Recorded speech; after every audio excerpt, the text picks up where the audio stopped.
छत्तीसगढ़ में कोरोना विस्फोट की स्थिति है। इसके साथ ही अब प्रदेश तीसरी लहर की चपेट में आ चुका है। स्थिति की गंभीरता को समझते हुए सरकार भी पाबंदियां बढ़ा रही है। लोगों से कोविड नियमों के पालन की अपील की जा रही है ताकि तीसरी लहर में दूसरी लहर जैसे हालात ना बने। वहीं स्वास्थ्य मंत्री टीएस सिंहदेव ने आने वाले समय में रोजाना 20,000 से ज्यादा केस आने की आशंका जताई है। लगातार बढ़ रहे कोरोना के ग्राफ पर नजर डाले तो प्रदेश में 24 घंटे में 2,500 से ज्यादा संक्रमण के मामले आए। कोरोना संक्रमण की दर 8% के पार चली गई है। प्रदेश में अब सक्रिय मरीजों की संख्या 15,464 के पार हो गई है। 206 दिनों के बाद एक्टिव केस 10,000 के पार चला गया है। सबसे ज्यादा 4800 मरीज रायपुर जिले में ही है। रायपुर नगर निगम क्षेत्र में 52 से ज्यादा कंटेनमेंट जोन है। इसके बाद बिलासपुर, कोरबा, रायगढ़ और दुर्ग का नंबर है। तो हमको तैयार रहना चाहिए कि देश में ये 5 लाख के आसपास 3 से 5 लाख के बीच में जा सकता है। और प्रदेश की तुलना अगर अपन करेंगे तो एक दिन में हमारी पॉजिटिविटी अत्यधिक जो आई थी, केसेस की संख्या जो अत्यधिक आई थी वो 17,395 थी दूसरी लहर में। तो ये 17,000 से पार 20,000 के ऊपर छत्तीसगढ़ में एक दिन में जा सकता है अगर ट्रेंड यही बना रहा तो। इधर कोरोना के कहर पर बीजेपी का कहना है कि केंद्र सरकार हर संभव मदद राज्य सरकार को करती है, लेकिन अभी तक राज्य में मेडिकल इंफ्रास्ट्रक्चर सरकार खड़ा नहीं कर पाई है।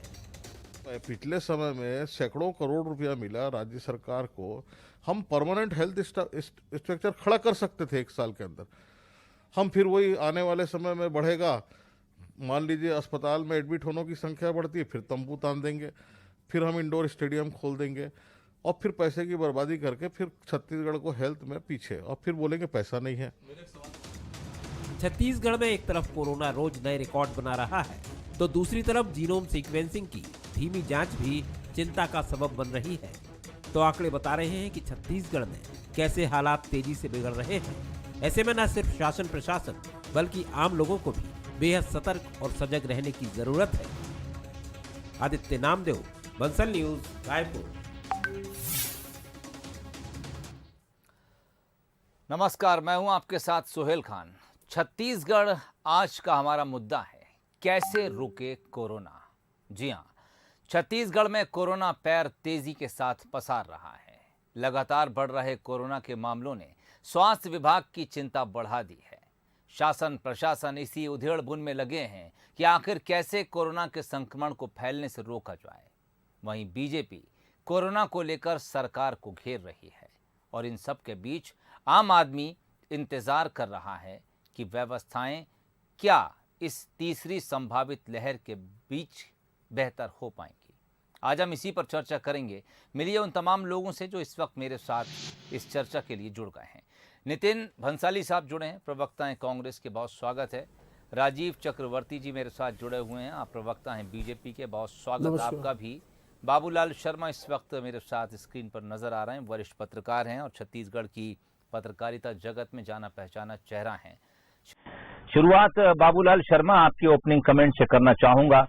फिलहाल जिस हम तीसरी लहर को अब संभावित कह रहे थे, लेकिन अब संभावित शब्द शायद हटा देना चाहिए। देश में एक दिन में 1.5 लाख से ऊपर मरीजों का आंकड़ा आ गया है।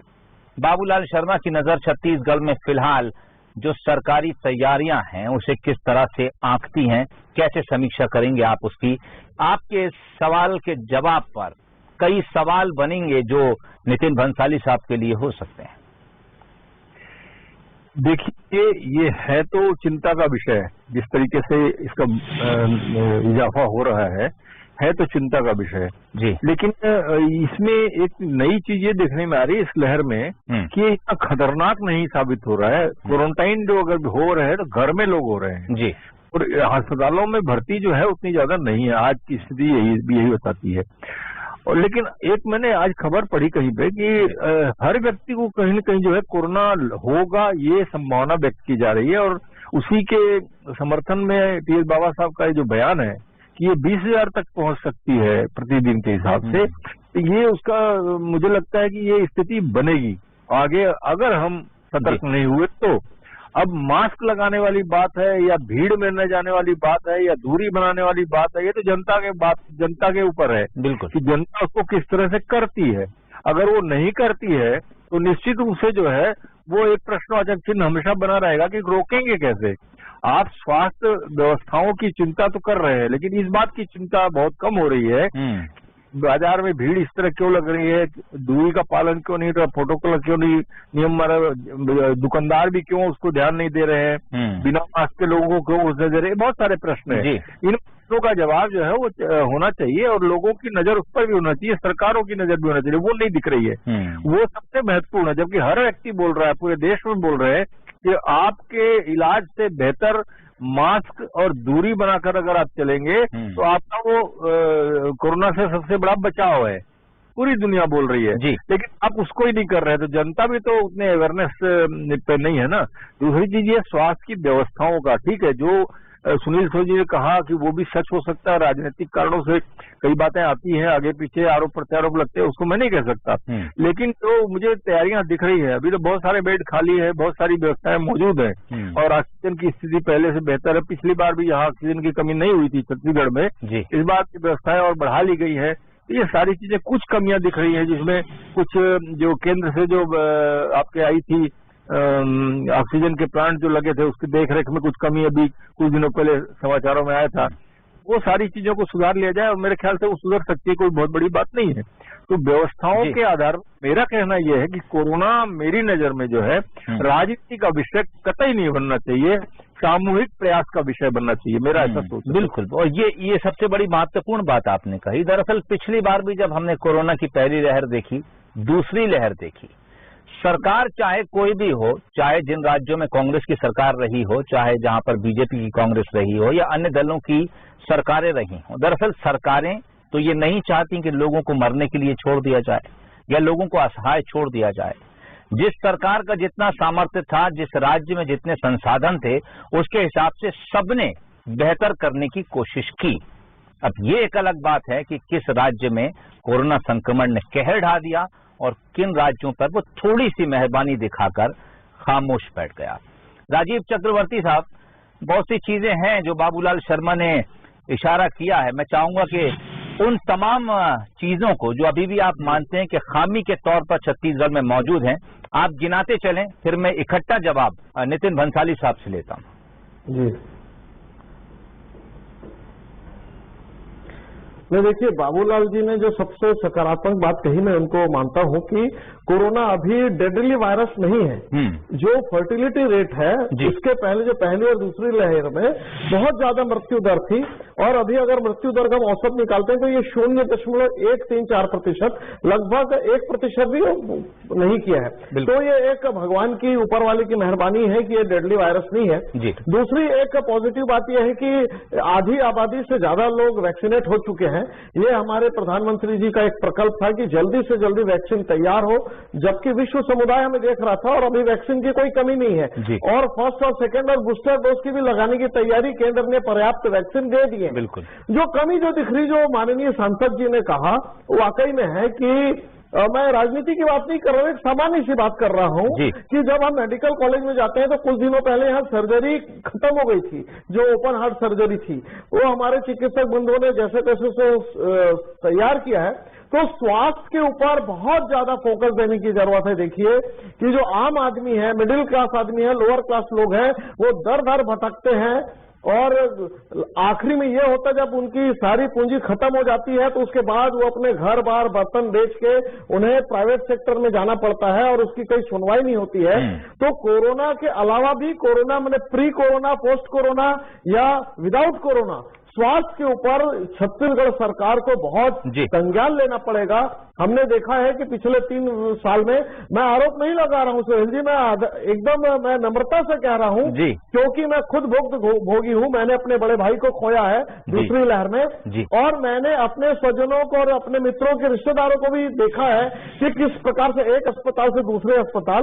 तो जो आज सबसे बड़ा मुद्दा है, और आपके चैनल को मैं धन्यवाद देता हूं कि उन्होंने इस मुद्दे को उठाया है कि स्वास्थ्य व्यवस्था को कैसे ठीक किया जाए। कोरोना के लहर के साथ साथ जो नीतिगत स्वास्थ्य, जो मुख्यमंत्री स्वावलंबन योजना की जो गाड़ी चलाते हैं उसमें टेक्नीशियन बैठे रहते हैं, वो पर्याप्त नहीं है।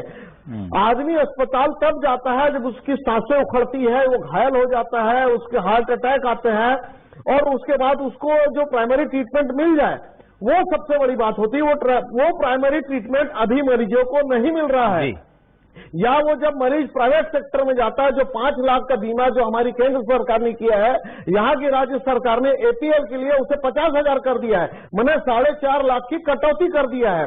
और कहते हैं कि हमने 20 लाख रुपए का चंदूलाल चंद्राकर स्वास्थ्य योजना लॉन्च किया है, तो मुझे एक दो कोई ऐसे लोग नहीं दिखे जिनको 20 लाख का मिला हो, स्वास्थ्य का लाभ मिला हो, 2-4% को, जिसकी गणना शून्य में भी नहीं होती। तो स्वास्थ्य के क्षेत्र में बहुत कुछ करने की आवश्यकता है इस सरकार को, और बिना राजनीति किए कि केंद्र की योजना हम स्वीकार नहीं करेंगे, केंद्र का हम वैक्सीन स्वीकार नहीं करेंगे, भारत बायोटेक की वैक्सीन को हम स्वीकार नहीं करेंगे, ये जो खेल हुआ राजनीति का, जो पहले दूसरे लहर में, कृपया करके उसमें राजनीति नहीं करिए, और मानवता के लिए, इंसानियत के लिए कंधे से कंधा मिलाकर हम कोरोना से फाइट करें और इसमें विजय पाए। ठीक। नितिन भंसाली साहब, राजीव चक्रवर्ती साहब ने जब बात शुरू की, उन्होंने कहा था कि चलिए राजनीति को कुछ देर के लिए एक तरफ रख के बात करते हैं। मैं चाहूंगा कि जब पहला जवाब आप दें तो उसे भी राजनीति से थोड़ा अलग हटाकर रख दें। मैं चाहूंगा कि बड़ी ईमानदारी के साथ आप अपना पक्ष रखें, सरकार का पक्ष रखें। दूसरी लहर जब शांत हुई कोरोना की, उसके बाद तीसरी के लिए अंदेशा जताया गया था। क्या कुछ व्यवस्थाएं उस दूसरी और तीसरी के बीच सरकार ने की? और जिस बात की तरफ बाबूलाल शर्मा इशारा कर रहे थे कि कोरोना आने के बाद हम किस तरह से व्यवस्थाओं को बेहतर करेंगे, ये थोड़े से आगे की बात होगी, लेकिन उसे रोकने के, उसे प्रिकॉशन जो कुछ हम ले सकते हैं, उस पर हम डंडा क्यों नहीं चला रहे हैं? पुलिस हमारे पास है, व्यवस्थाएं हमारे पास हैं, हम इस बात को लेकर सख्ती कर सकते हैं कि भीड़ जमा ना हो, लोग मास्क लगाएं, सोशल डिस्टेंसिंग हो, शादी ब्याह में बहुत बड़ी भीड़ ना जुटे। बड़ी ईमानदारी के साथ इस पर निगरानी की जरूरत है। नितिन भंसाली साहब, हम देखते हैं कई बार गाइडलाइंस बना दी जाती हैं कि शादी ब्याह में 200 लोग, लेकिन किसी मैरिज गार्डन में, किसी मैरिज हॉल में चुपचाप से 1000 लोग आते हैं, शादी अटेंड करते हैं और सब अपने अपने घर चले जाते हैं। जी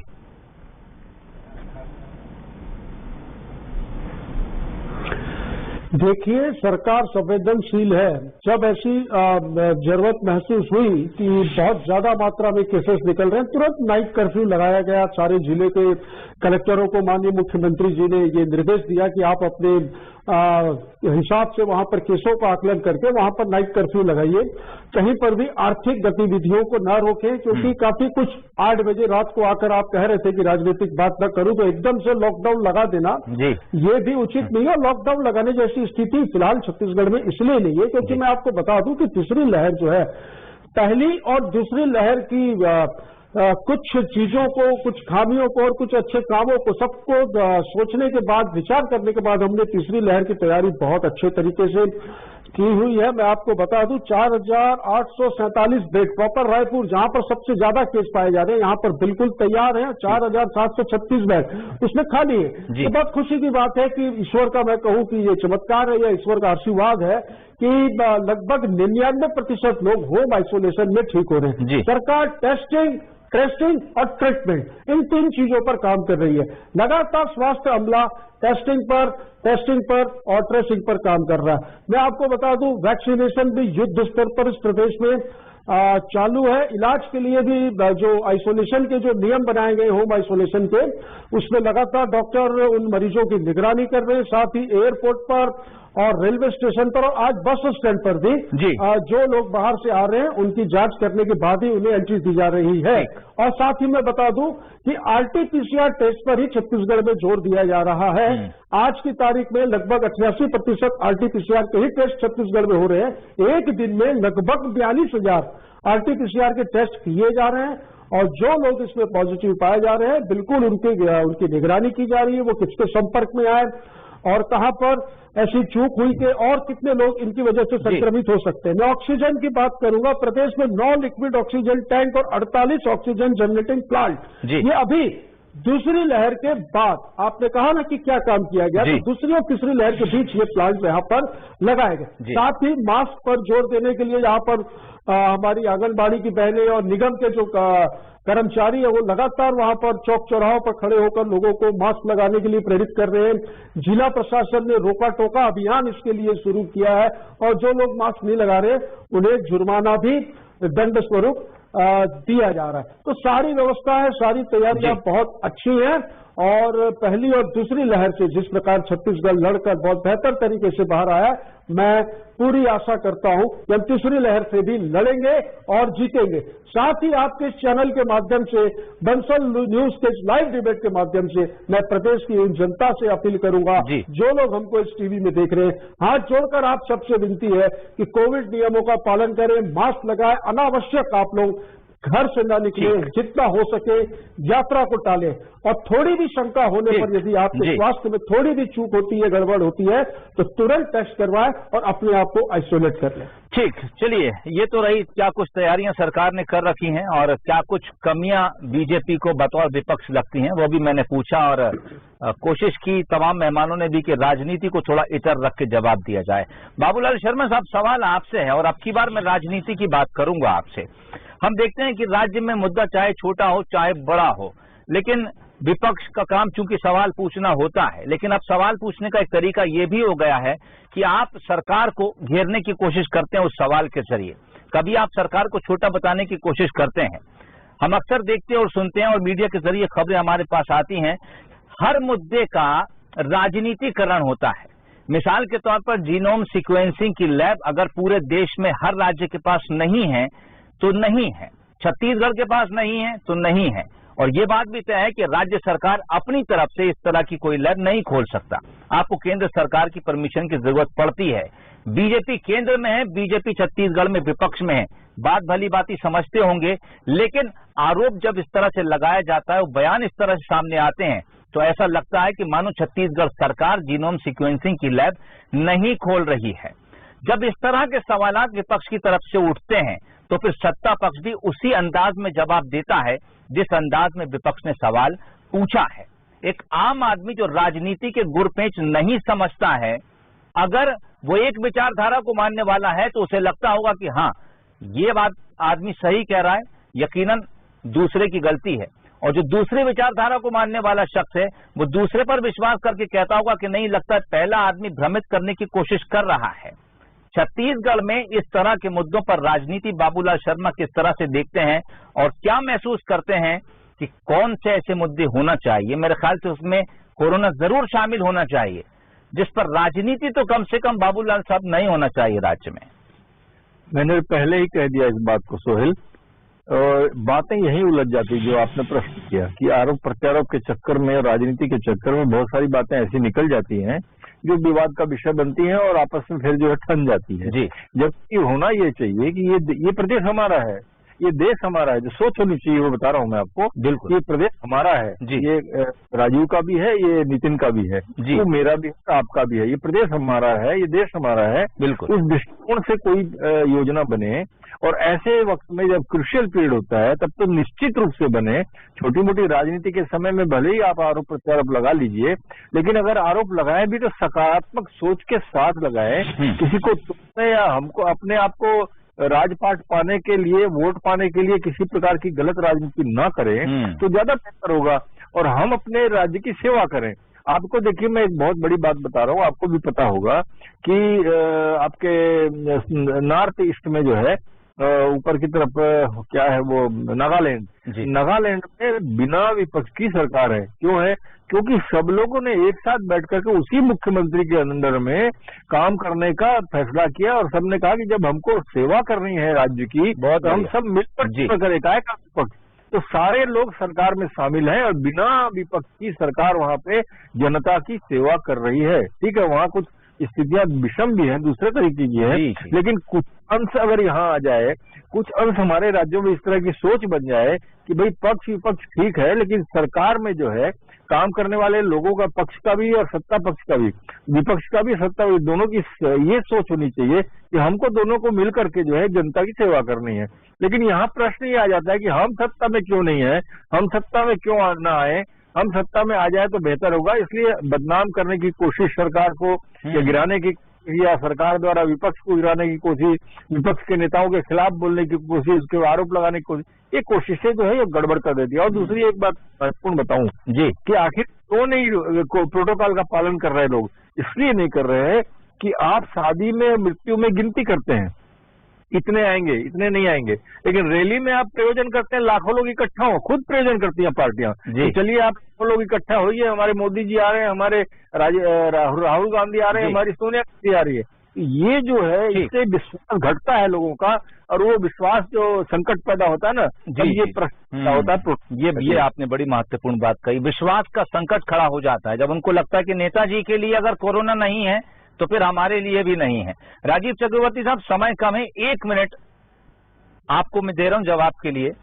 ऐसे कितने मौके आए होंगे जब बीजेपी ने बतौर विपक्ष सरकार को मशवरे दिए होंगे, सजेशंस दिए होंगे, और फिर आपको ये महसूस हुआ होगा कि फला सजेशन या फला मशवरा नहीं माना गया? आरोप छोड़ दीजिए, मशवरे क्या आप गिना सकते हैं?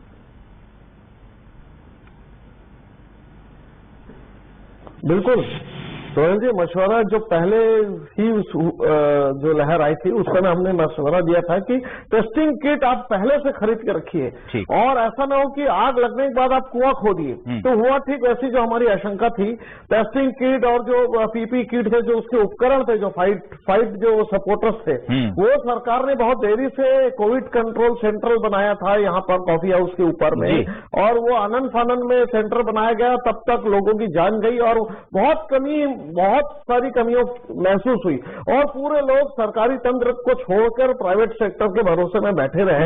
ये सबसे बड़ी बात थी। और दूसरी कोरोना के लहर में भी जब हमने चेताया था कि आप टेस्टिंग बढ़ाइए, आप किट बढ़ाइए, तो सरकार उस समय सोई हुई थी और सरकार ने कहा हमको नहीं मिला, जो वेंटिलेटर्स मिले वो काम नहीं कर रहे हैं, लेकिन अन्य राज्यों ने नहीं किया। आज राजनीति से परे हटकर मैं आज की जनता को कहना चाहूंगा कि एसएमएस जो सोशल डिस्टेंसिंग है, मास्क है, बातें करते हैं, जो सोशल डिस्टेंसिंग है, मास्क है, और जो सैनिटाइजर है, उसको अपने व्यवहार में लाया होगा।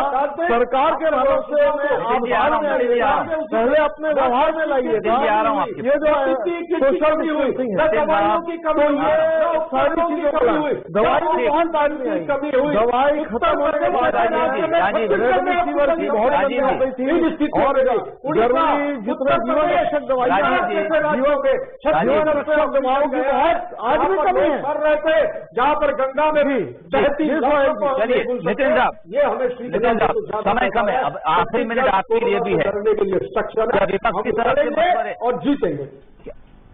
नहीं, चुनाव तो खैर 2023 में है और जनता फैसला करेगी कौन जीत रहा है कौन हार रहा है।